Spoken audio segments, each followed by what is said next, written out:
Hello everyone. Coursera UPSC में आप सभी का स्वागत है। आज से हम स्टार्ट कर रहे हैं एक नया सीरीज जिसमें हम देखेंगे पूरे एक वर्ष के करंट अफेयर।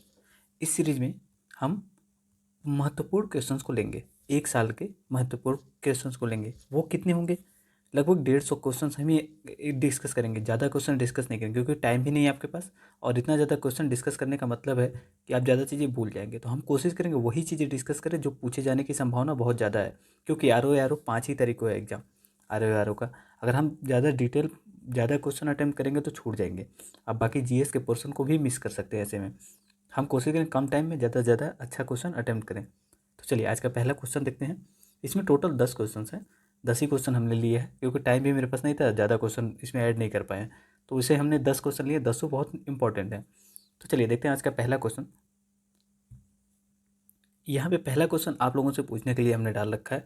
तो आपको बताना है इनमें से कन्नौज जिले के संदर्भ में निम्नलिखित में से कौन सा विकल्प सही नहीं है। कन्नौज के संबंध में कौन सा इनमें से सही नहीं है?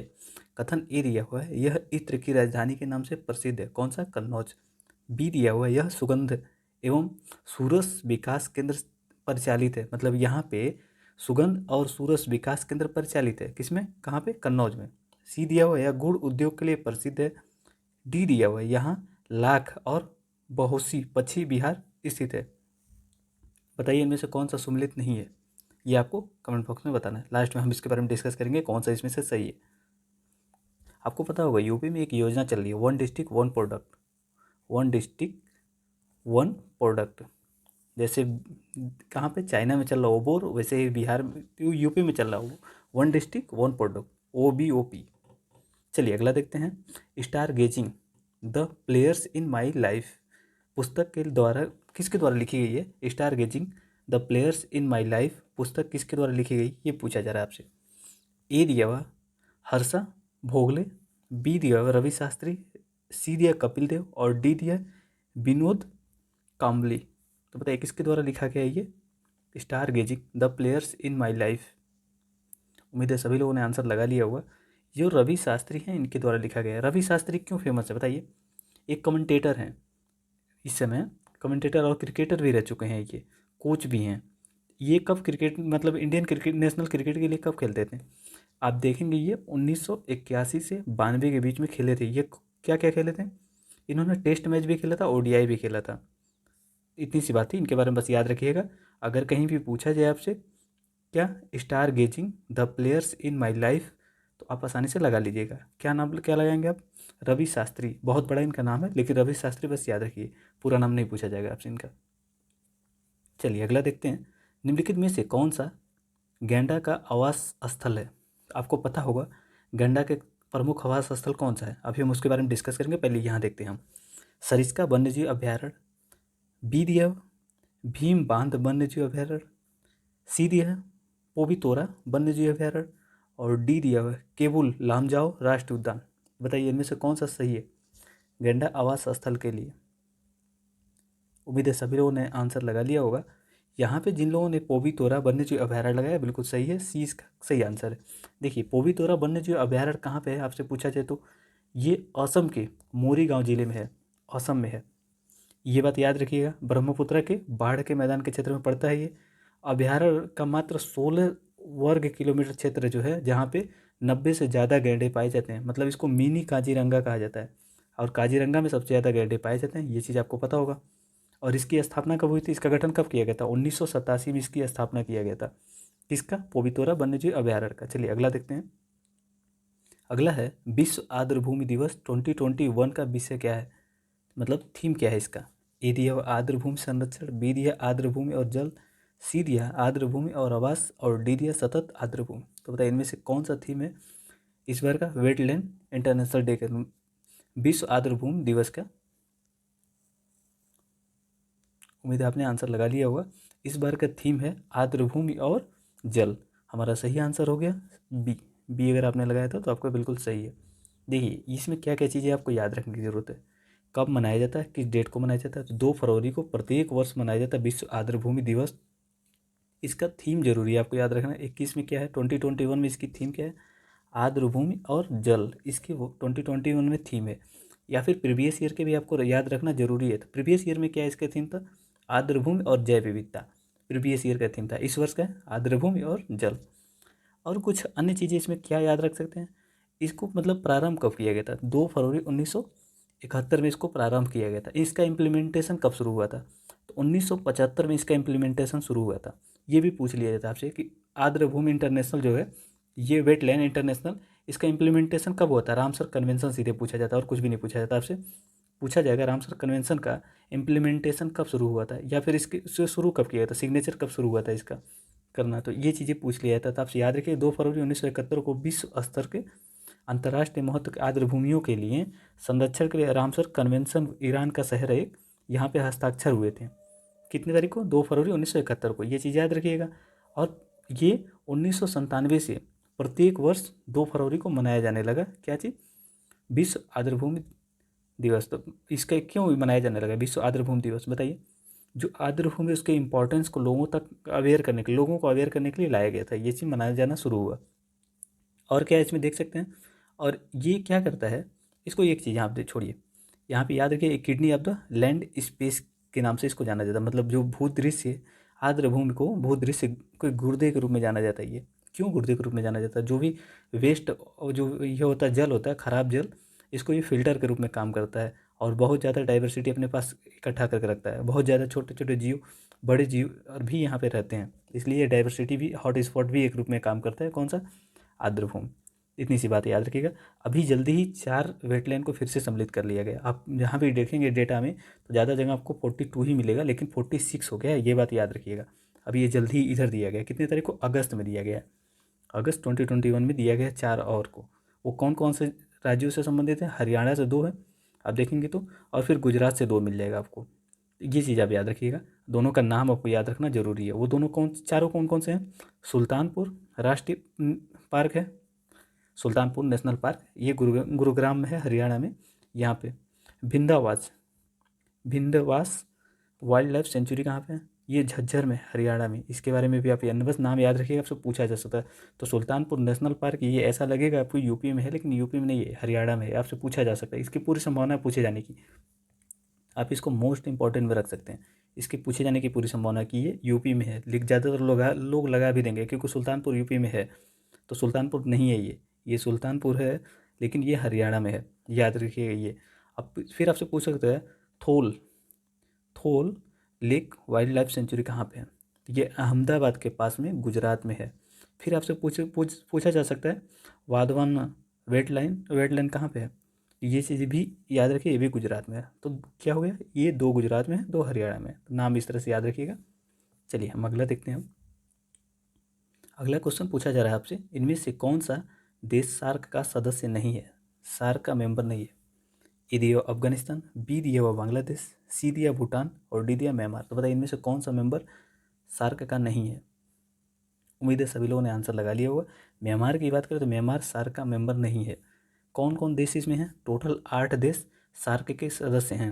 वो कौन कौन से हैं, एक तो अफगानिस्तान है अपना, साइड में देखेंगे, फिर पाकिस्तान हो गया छोटा भाई, फिर यहाँ पे इंडिया हो गया, इसके बाद नेपाल का नंबर आ जाता है, फिर जैसे आप नेपाल देखेंगे फिर उसके बाद भूटान आ जाता है, भूटान भी है। उसके बाद हम देखें तो भूटान के बाद आ जाता है बांग्लादेश, बांग्लादेश के बाद श्रीलंका हमारा हो जाएगा, श्रीलंका के बाद मालदीव। तो कितने हो गए टोटल, टोटल 8 हो गए। श्रीलंका 1, मालदीव 2, बांग्लादेश 3, भूटान 4, नेपाल 5, इंडिया 6 और पाकिस्तान 7 और अफगानिस्तान 8। ये टोटल 8 देश हैं। कब ये, इसका गठन कब हुआ था, तो इसका गठन 8 दिसंबर को हुआ था। 8 दिसंबर 1985 में इसका गठन हुआ था। ये बात आप याद रखिएगा। इसका हेडक्वार्टर पूछा जाता है आपसे, पूछा जा सकता है हेडक्वार्टर कहाँ पे है, तो ढाका याद रखिएगा, ढाका में इसका हेडक्वार्टर है, किसका, सार्क का। इतनी सी बात थी, अभी याद रखिएगा। अभी इस बार पाकिस्तान में होने वाली थी बैठक, जो कि कैंसिल हो गई। चलिए अगला देखते हैं। चंपारण सत्याग्रह के सहयोगी पुस्तक के लेखक कौन है। आपको पता होगा आर ओ में पुस्तक से लेके क्वेश्चन ज़्यादा पूछे जाते हैं। तो आपसे पूछा जा रहा है यहाँ पे, चंपारण सत्याग्रह के सहयोगी पुस्तक के लेखक कौन है। राकेश मोहन, राजकुमार शुक्ल, अरविंद मोहन और महात्मा गांधी। तो बताइए इनमें से कौन है चंपारण सत्याग्रह के सहयोगी पुस्तक के लेखक। उम्मीद है आपने आंसर लगा लिया होगा। देखिए मैं इसको याद करने का एक ट्रिक समझा दे रहा हूँ, आपको रटने की कोई ज़रूरत नहीं है। देखिए चंपारण जो हुआ था सत्याग्रह, कहाँ पे हुआ था, बिहार में, ये बिहार में हुआ था। बिहार में आप देखेंगे ज़्यादातर वहाँ लोगों का बिहार और यूपी में मोहन नाम होता है, मोहन, आनंद मोहन, इस टाइप के नाम देखने के लिए मिलते हैं। तो आप याद रखिएगा चंपारण सत्याग्रह के लिए सहयोगी कौन लिखे थे? मोहन। तो मोहन कहाँ से संबंध रखते हैं? बिहार से, तो मतलब मोहन हो गए। मोहन कई सारे में है। फिर अरविंद मोहन, याद रखिएगा अरविंद मोहन, क्योंकि गांधी जी आरंभ किए थे सत्याग्रह का प्रयोग, तो अरविंद मोहन आरंभ हुआ था। तो अरविंद मोहन इसे याद रख सकते हैं तो रख लीजिएगा, बाकी वैसे रट सकते हैं तो रट लीजिए, ज़्यादा बढ़िया रहेगा। चंपारण जो सत्याग्रह के सहयोगी, चंपारण सत्याग्रह के सहयोगी पुस्तक किसका है? अरविंद मोहन। ये बात याद रखिएगा। ये गांधी जी का पहला प्रयोग था सत्याग्रह का, ये भी आपसे पूछा जाता है। और तिनकठिया प्रथा जो था उसके लिए किया गया था यहाँ पे। सत्याग्रह का सर्वप्रथम प्रयोग तो गांधी जी किए ही थे, लेकिन एक चीज़ यहाँ पे आपसे पूछा जाएगा, गांधी जी के साथ जो सहयोगी नेता थे, अन्य कौन कौन से नेता थे, ये फैक्ट आपसे पूछा जाता है। तो राजेंद्र प्रसाद जी थे, और ब्रिज किशोर थे, महादेव देसाई थे, फिर नरहरि नरहरि पारिकर थे, और जेबी कृपलानी थी। बस इतने लोगों का याद रखिए, जेबी कृपलानी थे। तो इतने लोगों का नाम आप याद रखिएगा। आपसे एलिमिनेट करने के लिए हो जाएगा आपके पास कि आप कैसे एलिमिनेट कर पाएंगे, आंसर सही लगा पाएंगे, इसके लिए आपको याद रखना जरूरी है। देखिए जुलाई 1917 में क्या हुआ था, चंपारण एग्रेगेरियन कमेटी गठित होती है, एग्रेगेरियन कमेटी गठित होती है, और इसने इसके प्रतिवेदन पे तिनकठिया प्रथा जो प्रथा थी उसको समाप्त कर दिया। तिनकठिया प्रथा मतलब होता है क्या है, आप 1 एकड़ खेत देखेंगे तो उसमें कितना होता है बताइए?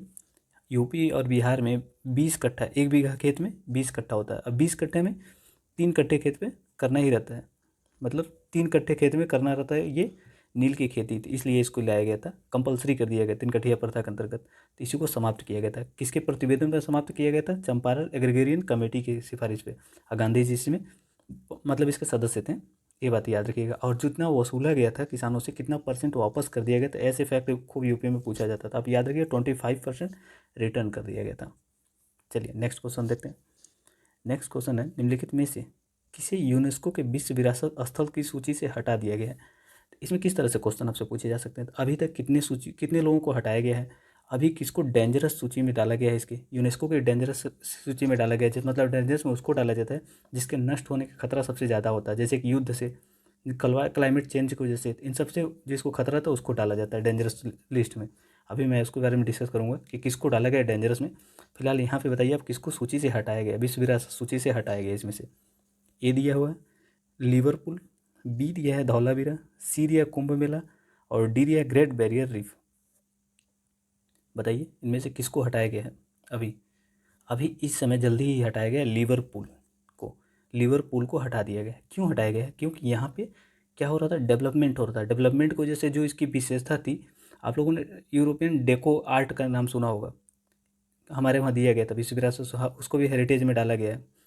यहाँ पे भी वो चीज़ देखने के लिए मिलता था, इसीलिए तो इसको डाला गया था। अब यहाँ पे इसको रीइनोवेट किया जा रहा है, फिर से इसको अच्छे से बनाया जा रहा है, जिसको इसको नष्ट हो रहा है, इसीलिए यूनेस्को ने इसको हटा दिया। अब हम देखते हैं डेंजरस लिस्ट में किसको डाला गया, तो वह ग्रेट बैरियर रीफ। अब याद रखिएगा इसको डाल दिया गया है, इसलिए डाल दिया गया क्योंकि क्लाइमेट चेंज की वजह से सबसे ज़्यादा इसको खतरा है, इसीलिए इसको डेंजरस में डाल दिया गया। हमेशा अभी तक हम देखते थे डेंजरस में उसको डाला जाता है जहाँ पे युद्ध हो रहा हो, गृह युद्ध के कारण नष्ट होने की कोई भी जो हिरासत विरासत है, सॉरी विरासत है हमारी, उस नष्ट होने की संभावना रहती है तो उसको डाल दिया जाता है। लेकिन पहली बार ऐसा हुआ है कोई नेचुरल तरीके से अफेक्टेड हो रहा है तो उसको डाला गया है डेंजरस में, तो वह है ग्रेट बैरियर रीफ, जिसको डेंजरस में डाल दिया गया। और लिवरपूल जो है उसको हटा दिया गया। यहाँ पे दिया हुआ आप देख सकते हैं, लिवरपूल 2014 में इसको लिवरपूल को विश्व विरासत स्थल सूची में जोड़ा गया था, और फिर इस बार क्या हुआ, हटा दिया गया। और ये हटाया जाने वाला तीसरे नंबर का स्थल है जिसको हटाया गया है। इसके पहले किसको किसको हटाया गया था बताइए? इसके पहले हटाया गया था ओमान में वन्य जीव अभ्यारण्य जो था एक, उसको हटाया गया था। क्यों हटा दिया गया? क्योंकि वहाँ पे अवैध शिकार हो रहा था और निवास की क्षति हो रही थी, जो उनका था रहने के लिए, उनके जीवों का आवास था वो नष्ट हो रहा था, क्योंकि वहाँ पे लोग पेड़ों को काट रहे होंगे इसलिए हो रहा था, तो निवास नष्ट हो रहा था। और भी बहुत सारे कारण होते हैं जिसकी वजह से प्रभावित होता है, इसलिए इसको हटाया गया था। और फिर उसके बाद जर्मन में ड्रेसडेन था, ड्रेसडेन एल्बो घाटी है,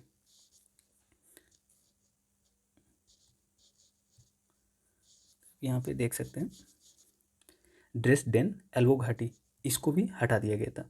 क्या हुआ था इसमें, जो नदी थी, इस नदी के ऊपर 4 लेन के मोटर वे पुल बनाया गया था, जिसकी वजह से उसकी विशेषता नष्ट हो गई, इसलिए उसको भी हटा दिया गया। तो आप यहाँ पे लिवरपूल देख सकते हैं इस तरीके से है, इसको हटा दिया गया। चलिए हाल ही में किस स्थान को एक मिनट, यहाँ पे ये यूके का है, याद रखिएगा। ये चीज़ जो विशेषता जो यूके की है। कौन सा? लिवरपूल, यूके में, ब्रिटेन में। चलिए आगे देखते हैं हम।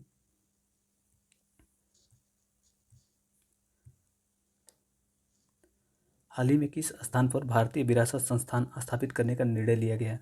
आपसे पूछा जा रहा है भारतीय विरासत संस्थान कहाँ पे स्थापित करने का निर्णय लिया गया है? ए दिया नोएडा में, बी दिया भोपाल में, सी दिया वाराणसी में, डी दिया गया में। तो बताइए कहाँ पे स्थापित करने का निर्णय लिया गया है? उम्मीद है आपने आंसर लगा लिया होगा। देखिए नोएडा में स्थापित करने का निर्णय लिया गया है। ये यूपी संबंधित है, तो आर में पूछे जाने की पूरी संभावना है, तो इसलिए इसको याद रखिएगा। नोएडा में स्थापित किया गया है। और जुलाई 2021 में संस्कृति मंत्रालय ने नोएडा में देश के पहले पहले शब्द याद रखिएगा, पहला है, इंडियन इंस्टीट्यूट ऑफ हेरिटेज को स्थापित करने का निर्णय लिया है। ये कहाँ पे हो रहा है? नोएडा में बन रहा है। ये फैक्ट है, याद रखिएगा। आपसे पूछा जा सकता है, कहीं भी उसमें दिया जा सकता है, भोपाल का नाम दिया जा सकता है, या फिर बेंगलुरु का नाम दिया जा सकता है, लखनऊ का नाम, और दिल्ली के भी नाम दिए जा सकते हैं। तो इस तरीके से कहीं के भी नाम दिए जा सकते हैं, तो आप कन्फ्यूज हो सकते हैं। याद रखिए नोएडा में स्थापित किया जा रहा है। चलिए, निम्नलिखित में से कौन सा ताप विद्युत केंद्र उत्तर प्रदेश में नहीं है? ए दिया हरदू अंगज ताप विद्युत केंद्र, बी दिया अनपरा ताप विद्युत केंद्र, और सी दिया कांटी ताप विद्युत केंद्र, और डी दिया ओबरा ताप विद्युत केंद्र। बताइए इनमें से कौन सा यूपी में नहीं है? उम्मीद है आपने आंसर लगा लिया होगा। यहाँ पे देखिए कांटी ताप विद्युत केंद्र, ये कहाँ पे? बिहार में है। बिहार में कहाँ पे? मुजफ्फरपुर में। आप देखेंगे तो ये मिलेगा आपको, कांटी ताप विद्युत केंद्र मुजफ्फरपुर जिले में स्थित है, बिहार के, तो वहाँ पे स्थित है। अनपरा ताप विद्युत केंद्र कहाँ पे? सोनभद्र में है, यूपी के। ओबरा ताप विद्युत केंद्र सोनभद्र में ये भी है। और फिर पारिछा ताप विद्युत केंद्र देखें तो झांसी में स्थित है। हरदू आंगज ताप विद्युत केंद्र कहाँ पे? अलीगढ़ में है। हरदू अंगज ताप विद्युत केंद्र अलीगढ़ में है। अब आपसे पूछा जाए कि भारत में सबसे पुराना न्यूक्लियर पावर प्लांट कौन सा है, तो क्या बताएंगे आप? तारापुर एटॉमिक पावर प्लांट 1 जो है वो सबसे भारत का पुराना है, पहला है, सबसे ओल्डेस्ट है। कुछ अन्य चीज़ पे जो है आपसे पूछ लूँ, अगर यूपी में एटॉमिक पावर प्लांट कहाँ पे स्थित है, तो नरौरा का नाम ले लीजिएगा, वहीं पे है, नरौरा में। बाकी चीज़ें आप यहाँ पे देख सकते हैं। रावत भाटा कहाँ पे? राजस्थान में है, राजस्थान रावत भाटा। आप यहाँ से आप काकरा पार्क देख सकते हैं, गुजरात में है। तारापुर महाराष्ट्र में है। कैगा कर्नाटक पे से याद सकते हैं। कलपक्कम कहाँ पे? तमिलनाडु में है। और फिर आपसे पूछा जा सकता है एक और, कौन सा? कुडम, ये कहाँ पे? तमिलनाडु में भी है। इतने से फैक्ट थे, आप याद रखिएगा। फैक्ट कहते हैं सभी को याद रहते हैं। चलिए अगला देखते हैं। हाल ही में भारत के प्रधानमंत्री ने विश्व को 1.5 डिग्री सेल्सियस के लक्ष्य को हासिल करने में मदद के लिए किस रणनीति का प्रस्ताव रखा? मोदी जी एक चीज़ में आगे रहते हैं, प्रस्ताव बहुत जल्दी रखते हैं, तो यहाँ पे भी प्रस्ताव रख दिए हैं। और उनका प्रस्ताव बड़ा शानदार होता है, हमेशा देखेंगे आप, उनको बड़ा लॉजिकल होता है। 5 करके बनाते हैं, SSS बनाते हैं, इस टाइप के वो लॉजिक देते हैं। तो यहाँ पे दे दिए हैं क्या करने के लिए? 1.5 डिग्री सेल्सियस लक्ष्य को हासिल करने के लिए एक रणनीति दी हुई है। उस रणनीति को किस नाम से जाना जाता है? पंचतंत्र रणनीति, पंचमृत रणनीति, पंचशील रणनीति, पंचवटी रणनीति। तो बताइए कौन से संबंधित है? मोदी जी ने जो रणनीति दिया है वो कौन सा रणनीति है? उम्मीद है आपने आंसर लगा लिया होगा।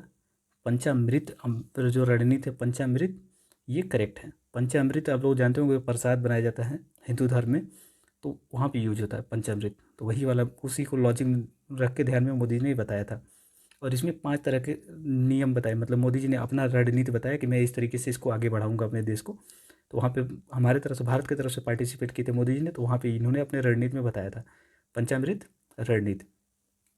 आपसे अगर मैं ये पूछूं, यूपी कौन से नंबर का यहाँ पे हो रहा है ग्लासगो में, तो ग्लासगो में 26, यूपी 26 अभी हुआ है। और मोदी जी ने वहाँ पे जाकर के 1.5 डिग्री सेल्सियस लक्ष्य को हासिल करने के लिए पंचामृत रणनीति घोषित किया। और ये ग्लासगो कहाँ पे? यूके में। ये बात याद रखिएगा। पीएम मोदी ने पंचामृत रणनीति भारत, और यहाँ पे अपने पंचामृत रणनीति घोषित किए थे। इसमें क्या क्या उन्होंने बताया था? भारत अपनी गैर जीवाश्म क्षमता को 2030 तक बढ़ाकर 500 गीगावाट कर देगा। कब तक? 2030 तक। ये आपसे पूछा जा सकता है कि भारत अपनी गैर जीवाश्म क्षमता को बढ़ाकर 2030 तक कितना कर देगा, तो 500 गीगावाट। ये बात याद रखिएगा। इसमें से पाँचों में से कहीं से भी क्वेश्चन बन सकते हैं। भारत 2030 तक अक्षय ऊर्जा के साथ अपनी ऊर्जा आवश्यकताओं का 50% पूरा करेगा।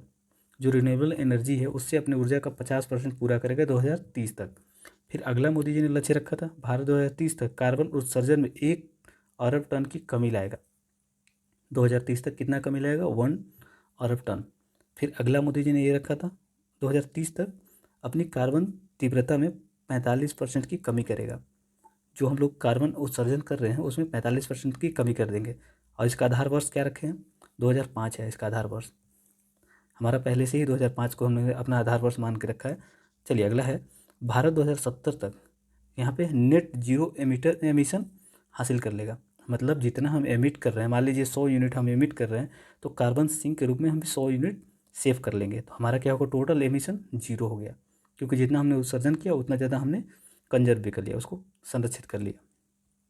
चलिए हमने पूछा था आपसे, चलिए अभी तो 10वां नंबर क्वेश्चन है, लास्ट में हम देखेंगे। मेलिंग मेलिंग नेशनल पार्क किस राज्य में स्थित है? बताइए। ए दिया अरुणाचल प्रदेश, बी दिया मेघालय, सी दिया नागालैंड और डी दिया मणिपुर। तो बताइए मेलिंग नेशनल पार्क कहाँ पे स्थित है? ये अरुणाचल प्रदेश में स्थित है। आप देखेंगे यहाँ पे अरुणाचल प्रदेश में, तो कहाँ पे ये चीज़ है? मेलिंग जो है, मॉलिंग या मेलिंग, मॉलिंग पढ़िए इसको, सही प्रोनाउंसिएशन मॉलिंग है। मॉलिंग नेशनल पार्क अरुणाचल प्रदेश में स्थित है और इसकी स्थापना 1982 में की गई थी। क्या करने के लिए? पौधों और जानवरों को अनुकूल आवास प्रदान करने के लिए। ये चीज़ें आप बस याद रखिएगा। यह सियांग नदी के किनारे है। यहाँ पे चित्र लगाना भूल गए। सियांग नदी के किनारे पे स्थित है। कौन सा? Mouling national park. बस याद रखिएगा ये चीज़। चलिए अगला देखते हैं। कन्नौज जिले के संदर्भ में कौन सा विकल्प सही था, सही नहीं था, ये आपसे पूछा गया था। तो बताइए कौन सा सही नहीं है। यह इत्र की राजधानी के नाम से प्रसिद्ध है कन्नौज, तो बिल्कुल सही बात है। यह सुगंध एवं सूरस विकास केंद्र परिचायक है, बिल्कुल सही बात है, ये भी है। परिचालित है यहाँ पे, कहाँ पे? कन्नौज में सुगंध और सूरस विकास केंद्र परिचालित है, यहाँ पे चल रहा है। यहाँ गुड़ के लिए प्रसिद्ध है, बिल्कुल नहीं है, गुड़ के लिए प्रसिद्ध नहीं है। यह लाख बहोसी पक्षी विहार यहीं पे स्थित है, ये सही है, यहीं पे स्थित है लाख बहोसी पक्षी विहार। आप यहाँ पे देख सकते हैं। कन्नौज इत्र की राजधानी के नाम से फेमस है। फिर देखें, अगर 1990 में यहाँ पे सुगंध एवं सूरस विकास केंद्र स्थापित किया गया था और इसके साथ साथ बीड़ी उद्योग के लिए बहुत प्रसिद्ध है और सबसे ज़्यादा ये आपूर्ति यही करता है बीड़ी का। लाख बहोसी पक्षी विहार जो है यहीं पे स्थित है। लाख बहोसी पक्षी विहार कहाँ पे स्थित है? कन्नौज में ही स्थित है। एक जनपद एक उत्पाद, वन डिस्ट्रिक्ट वन प्रोडक्ट के अंतर्गत गुड़ जो है वो फैजाबाद के लिए है और मुजफ्फरपुर जिला के लिए है। 2 जिलों के लिए है गुड़। आप अपनी डिस्ट्रिक्ट का, आपके कौन डिस्ट्रिक्ट का कौन सा वन डिस्ट्रिक्ट कौन प्रोडक्ट के अंतर्गत आपका डिस्ट्रिक्ट आता है, आप उसको नीचे बता सकते हैं। इससे होगा कि सभी लोग अपने डिस्ट्रिक्ट का रिवाइज कर लेंगे। आप लोग जरूर इसको बताइएगा कि आपके डिस्ट्रिक्ट का कौन सा है वन डिस्ट्रिक्ट कौन प्रोडक्ट के अंतर्गत। आप दूसरा चीज़ ये बताइएगा कि जो यहाँ पे होगा बनाना फाइबर, वो कौन से डिस्ट्रिक्ट का है? बनाना फाइबर किस डिस्ट्रिक्ट का है? वन डिस्ट्रिक्ट वन प्रोडक्ट के अंतर्गत आता है बनाना फाइबर। और उसके प्रोडक्ट देखेंगे काफ़ी खूबसूरत खूबसूरत होते हैं, अच्छे होते हैं। चलिए आज का सीरीज देखने के लिए धन्यवाद। उम्मीद है आपको ये पसंद आया होगा।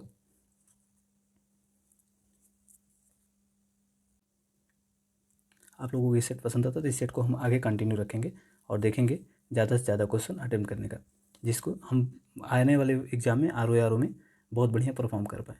तो इस चलिए देखते हैं, रखते हैं इसको।